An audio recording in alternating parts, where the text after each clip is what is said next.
திருச்சி கிழக்கு சட்டமன்ற தொகுதி மதசார்பற்ற முற்போக்கு கூட்டணி வேட்பாளர் இனிகோ இருதயராஜை ஆதரித்து திருச்சி தெற்கு மாவட்ட கழக செயலாளரும் அமைச்சருமான அன்பில் மகேஷ் பொய்யாமொழி தீவிர வாக்கு சேகரிப்பில் ஈடுபட்டார். வரகநேரி, கல்பாளையம் மற்றும் அரியமங்கலம் ஆகிய பகுதிகளில் தீவிர வாக்கு சேகரிப்பில் ஈடுபட்ட அமைச்சர் அன்பில் மகேஷ் பொய்யாமொழி உதயசூரியன் சின்னத்திற்கு வாக்கு கேட்டு ஆதரவு திரட்டினார். இந்த பிரச்சாரத்தின் போது தமிழக அரசின் சாதனைகள் குறித்து எடுத்துரைத்த அமைச்சர் தொகுதி மேம்பாட்டு பணிகளையும் விளக்கி கூறினார். இந்த பிரச்சாரத்தில் மாநகர கழக செயலாளர் மதிவாணன், தொகுதி பொறுப்பாளர் கதிரவன், மாநகர துணை செயலாளர் சந்திரமோகன் மற்றும் வட்டக்கழக செயலாளர் சாகுல் கருப்பையா உள்ளிட்ட ஏராளமானோர் கலந்து கொண்டனர். கிட்டத்தட்ட 77 ஆண்டுகள் பழமையான இயக்கம் எங்களுடைய திராவிட முன்னேற்ற கழகம். மக்களுக்கு எதை செய்யணும், எப்படி செய்யணும், எந்த ஃபண்டை வாங்கிட்டு வந்து இந்த பக்கம் எல்லாத்தையும் நம்ம நிறைவேற்றணுங்கிறது முழுமையாக அறிந்தவர்கள். அந்த அனுபவத்தின் காரணமாக சொல்கின்றேன், வருகின்ற தேர்தல் வருகின்ற 23ஆம் தேதி அன்று நடைபெறுகின்ற தேர்தலில் அந்த நாளில் நீங்கள் வாக்குச்சாவடிக்கு போகும்பொழுது அண்ணன் இனிகோவுடைய முகம் உங்களுடைய நினைவுக்கு வர வேண்டும். அவர் செய்த பணிகள் முழுவதும் உங்களுடைய நினைவுக்கு வர வேண்டும். அப்படி வந்தது என்று சொன்னால் உங்களுடைய விரல் எதை நோக்கி செல்லும் என்று சொன்னால் உதயசூரியன் சின்னத்தை நோக்கி போகும். அழுத்தர பத்தான் திராவிட மாடல் 2.0 அண்ணன் இனிகோவுக்கு இன்னும் இந்த பகுதி என்னென்ன இன்னும் செய்ய வேண்டியது இருக்கின்றதோ அதை முழுமையாக செய்வதற்கு தன்னை முழுமையாக ஒப்படைப்பார் என்பதை மட்டும் இந்த நேரத்தில் உறுதியாக சொல்லி, உழைப்பது நாமாக இருப்போம், உழைப்பது உதயசூரனாக இருக்கட்டும் என்று சொல்லி நீங்கள் எல்லாம் மறக்காமல் உதயசூரனுக்கு வாக்களிங்கள், வாக்களிங்கள், வாக்களிங்கள் என்று உங்களுடைய பாதமரெல்லாம் தொட்டு வேண்டி விரும்பி கேட்டு நீங்கள் தருகின்ற எழுச்சியான வரவேற்போடு எங்களுடைய பிரச்சாரத்தை தொடங்குகிறோம். துறையூர் தேர்தல் அலுவலகத்தை திறந்து வைத்த அமைச்சர் KN நேரு வீதி வீதியாக சென்று தீவிர வாக்கு சேகரிப்பில் ஈடுபட்டார். திருச்சி துறையூர் சட்டமன்ற தொகுதியில் திமுக தலைமையிலான மதசார்பற்ற முற்போக்கு கூட்டணியின் தேர்தல் அலுவலகத்தை நகராட்சி நிர்வாகத்துறை அமைச்சர் KN நேரு திறந்து வைத்தார். தொடர்ந்து துறையூர் பகுதியில் நடைபெற்ற செயல் வீரர்கள் கூட்டத்தில் பங்கேற்ற அமைச்சர் KN நேரு காங்கிரஸ் கட்சியின் வேட்பாளர் லெனின் பிரசாத்தை ஆதரித்து பேசினார். மேலும் மதசார்பற்ற முற்போக்கு கூட்டணியின் கரத்தை வலுப்படுத்தவும் தொகுதியின் வளர்ச்சியை உறுதி செய்யவும் பொதுமக்கள் அனைவரும் கை சின்னத்திற்கு வாக்களிக்க வேண்டும் என்று கேட்டுக்கொண்டார். இதனைத் தொடர்ந்து காங்கிரஸ் வேட்பாளர் லெனின் பிரசாத்துக்கு ஆதரவாக தீவிர வாக்கு சேகரிப்பில் ஈடுபட்டார்.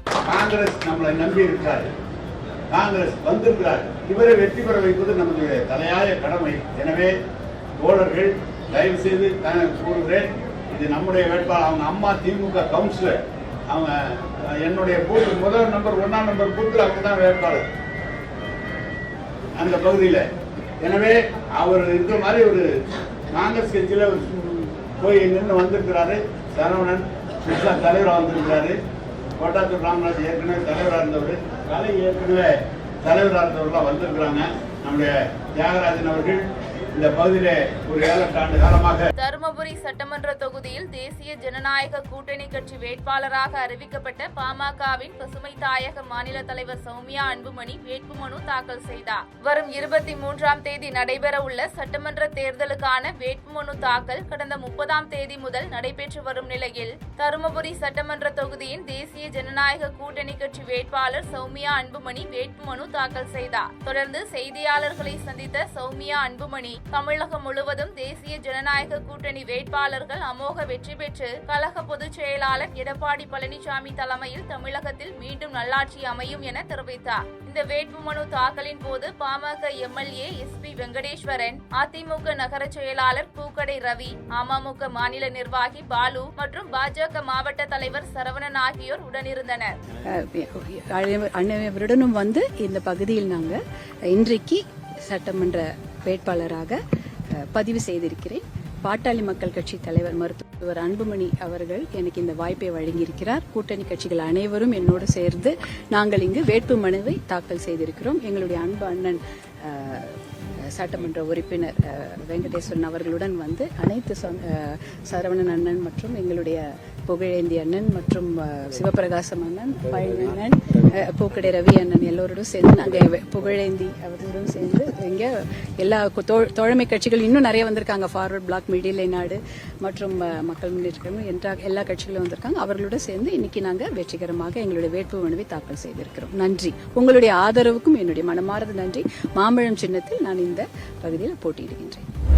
புதுக்கோட்டை மாவட்டம் ஆலங்குடி சட்டமன்ற தொகுதியில் தொடர்ந்து 3வது முறையாக திமுக சார்பில் போட்டியிடும் வேட்பாளரும் அமைச்சருமான சிவவி மெய்யநாதன் தனது வேட்புமனுவை தாக்கல் செய்தார். புதுக்கோட்டை மாவட்டம் ஆலங்குடி சட்டமன்ற தொகுதியில் மதசார்பற்ற முற்போக்கு கூட்டணி சார்பில் போட்டியிடும் வேட்பாளரும் அமைச்சருமான சிவவி மெய்யநாதன் தேர்தல் நடத்தும் அலுவலரிடம் தனது வேட்புமனுவை தாக்கல் செய்தார். முன்னதாக திமுக மற்றும் கூட்டணி கட்சி நிர்வாகிகளோடு ஊர்வலமாக பிரச்சாரம் செய்து கொண்டே வந்த அமைச்சர் வட்டாட்சியர் அலுவலகத்திற்கு சென்று தேர்தல் நடத்தும் அலுவலரிடம் வேட்பாளர் உள்ளிட்ட 5 பேருடன் வேட்புமனுவை தாக்கல் செய்தார். தொடர்ந்து செய்தியாளர்களை சந்தித்த அவர் சாதாரண குடும்பத்தைச் சேர்ந்த தன்னை 3வது முறையாக ஆலங்குடி தொகுதியில் போட்டியிடுவதற்கான வாய்ப்பினை தந்த முதலமைச்சர் மு.க. ஸ்டாலினுக்கு நன்றி தெரிவித்தார்.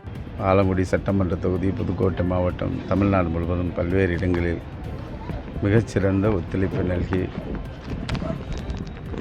எனக்கு உறுதுணையாக இருந்த பத்திரிகை மற்றும் ஊடகத்துறை நண்பர்களுக்கு எனது நன்றியை தெரிவித்துக் கொண்டு மீண்டும் திராவிட மாடல் ஆட்சி தமிழ்நாட்டில் தொடர்வதற்கும் மாண்புமிகு தமிழ்நாட்டின் முதலமைச்சர் 2வது முறையாக முதலமைச்சராக பொறுப்பேற்கின்ற அந்த நாளை எதிர்பார்த்து 3வது முறையாக ஒரு சாதாரண குடும்பத்தை சார்ந்த என்னை ஆலங்குடி தொகுதியில் போட்டியிடுவதற்கான வாய்ப்பினை தந்த தமிழ்நாட்டின் முதலமைச்சர் கழகத் தலைவர் அவர்களுக்கும் மற்றும் மதசார்பற்ற கூட்டணி கட்சி தலைவர்களுக்கும் எனது நெஞ்சார்ந்த நன்றியை தெரிவித்துக் கொள்கின்றேன். தலைவர் தொல் திருமாவளவனுடன் சென்று குறிஞ்சிப்பாடி சட்டமன்ற தொகுதி வேட்பாளர் எம்.ஆர்.கே. பன்னீர்செல்வம் வேட்புமனு தாக்கல் செய்தார். தமிழக சட்டமன்ற தேர்தலை முன்னிட்டு வேட்புமனு தாக்கல் செய்ய இன்றே கடைசி நாள் என தேர்தல் ஆணையம் அறிவித்திருந்த நிலையில் கடலூர் மாவட்டம் குறிஞ்சிப்பாடி சட்டமன்ற தொகுதியில் மதசார்பற்ற முற்போக்கு கூட்டணி சார்பில் போட்டியிடும் முன்னாள் அமைச்சர் எம்.ஆர்.கே. பன்னீர்செல்வம் இன்று வேட்புமனு தாக்கல் செய்தார். கூட்டணி கட்சியினர் படைசூழ குறிஞ்சிப்பாடி கட்சி அலுவலகத்தில் இருந்து விசிக தலைவர் தொல் திருமாவளவனுடன் குறிஞ்சிப்பாடி வட்டாட்சியர் அலுவலகம் சென்று தேர்தல் நடக்கும் அலுவலர் தனலட்சுமியிடம் வேட்புமனுவை தாக்கல் செய்தார். விருத்தாச்சலம் சட்டமன்ற தொகுதியின் மதசார்பற்ற முற்போக்கு கூட்டணி வேட்பாளர் பிரேமலதா விஜயகாந்த் கூட்டணி கட்சி நிர்வாகிகளுடன் ஊர்வலமாக சென்று வேட்புமனு தாக்கல் செய்தார். தமிழகத்தில் சட்டமன்ற தேர்தலை முன்னிட்டு கடலூர் மாவட்டம் விருத்தாச்சலம் சட்டமன்ற தொகுதியில் மதசார்பற்ற முற்போக்கு கூட்டணி கட்சி சார்பில் வேட்பாளராக அறிவிக்கப்பட்ட தேமுதிக பொதுச் செயலாளர் பிரேமலதா விஜயகாந்த் தனது வேட்புமனுவை தாக்கல் செய்தார். முன்னதாக கூட்டணி கட்சி நிர்வாகிகளுடன் ஊர்வலமாக வந்த பிரேமலதா விஜயகாந்த் விருத்தாச்சலம் கோட்டாட்சியர் அலுவலகத்தில் தேர்தல் நடத்தும் அலுவலர் விஷ்ணுபிரியாவிடம் தனது வேட்புமனுவை தாக்கல் செய்தார்.